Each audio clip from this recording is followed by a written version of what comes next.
Fala pessoal, tudo bem? Quando a gente recebe o nosso consultório, fisioterapeuta, osteopata, um paciente com queixas de formigamento, dormência, dor que tem uma relação neuropática, algum quadro de incapacidade, que nos traga a hipótese de que isso venha de uma alteração do sistema neurológico, nós precisamos pensar que isso possa estar acontecendo por uma radiculopatia por hérnia de disco. Existem outras alterações do sistema músculo-esquelético, sistema neurológico e outras doenças que também podem levar a isso. E nós iremos construir, através de ferramentas diagnósticas, o nosso diagnóstico, né? Ou seja, da onde vêm esses sinais e sintomas. E é a partir da nossa forma, do nosso raciocínio clínico, de construir ou de eleger as melhores ferramentas diagnósticas que nós conseguiremos tomar as melhores decisões. E a tomada de decisão clínica, sem sombra de dúvidas, é um dos momentos mais importantes da nossa prática do fisioterapeuta e do osteopata. Diante de determinados sinais e sintomas que os pacientes apresentam e vêm para a nossa consulta, a gente precisa hierarquizar ferramentas clínicas de diagnóstico ou coletar informações na anamnese, fazer avaliações físicas que vão nos fornecer dados e a gente vai raciocinar, juntar tudo isso e conduzir um diagnóstico diferencial e de exclusão e fechar o nosso diagnóstico. No que diz respeito às radiculopatias por hérnia de disco, uma das ferramentas de melhor relação hierárquica para construir o diagnóstico diferencial e de exclusão para melhor tomada de decisão clínica, pela evidência científica, são os testes provocativos. Como o próprio nome já diz, eles visam provocar sintomas ou provocar estruturas que estejam irritadas, inflamadas ou sintomáticas, agravando ou gerando geralmente os sintomas que o paciente sente. Quando nós avaliamos um paciente com hipótese clínica de uma radiculopatia por hérnia de disco lombar, nós temos basicamente 3 testes que nós precisamos lançar mão e analisarmos. O SLAMP test, o LASEG e o LASEG cruzado. Os testes de LASEG, a gente também pode reconhecê-los na literatura científica como os testes de SLR, né? O Strain Leg Raise, ou o teste da flexão de quadril com a perna estendida. Esses testes eles têm por princípio estirar as relações neuromeníngeas, colocando muita atenção na neuromatriz neurológica, precisamente sobre o contexto neurológico do nervo isquiático, né? O nosso famoso nervo ciático, que tem relações anatômicas de origem com os nervos ou com as raízes de L4, L5, S1, S2 e S3.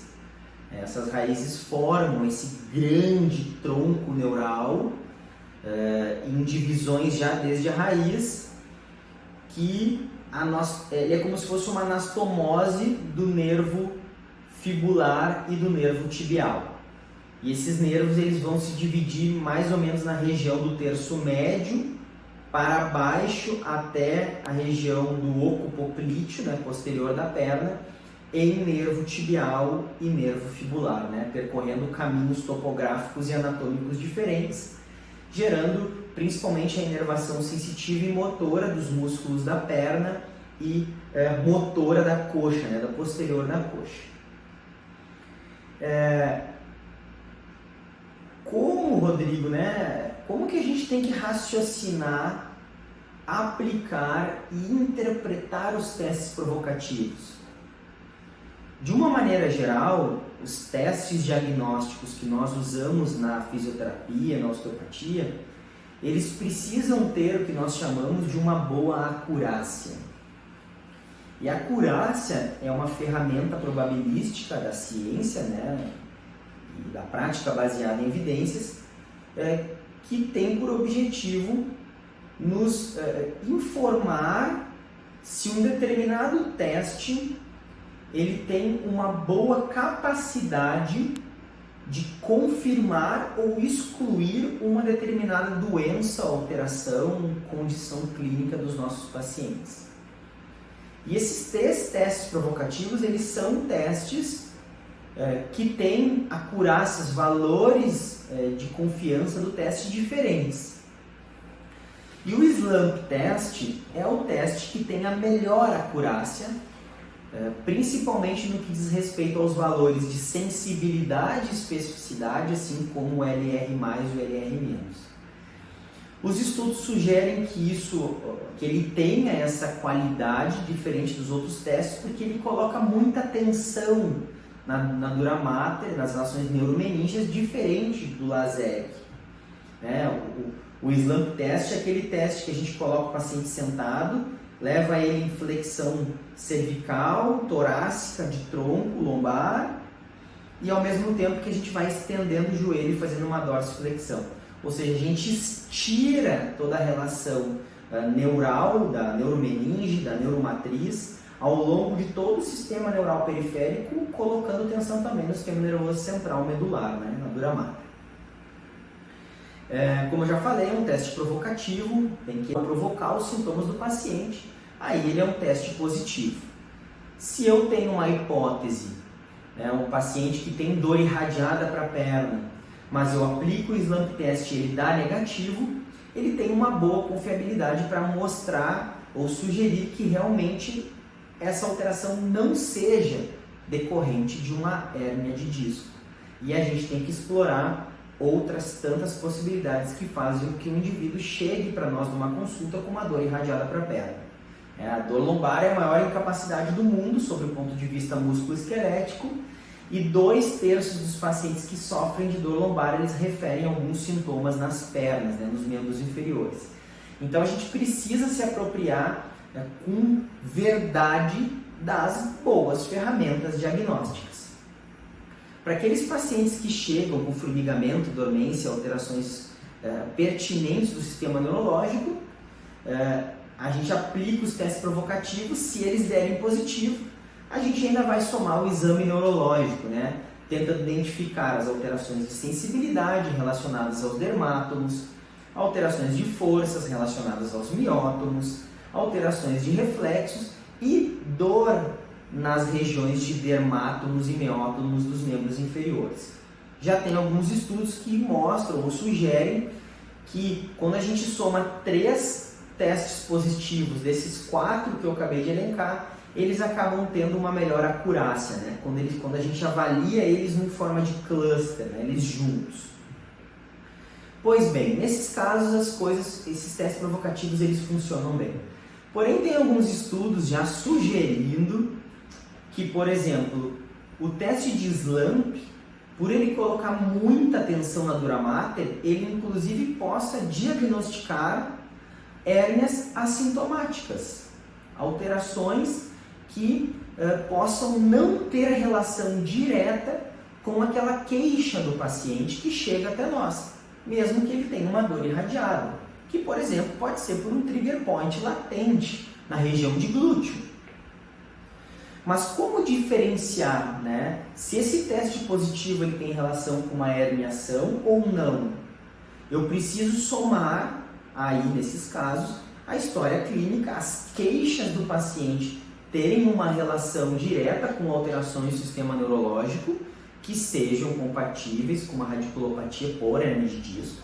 Por exemplo, dormência, formigamento, perda de força, incapacidades e as alterações do exame neurológico, como eu acabei de descrever, né? No mínimo 3 dessas 4 análises.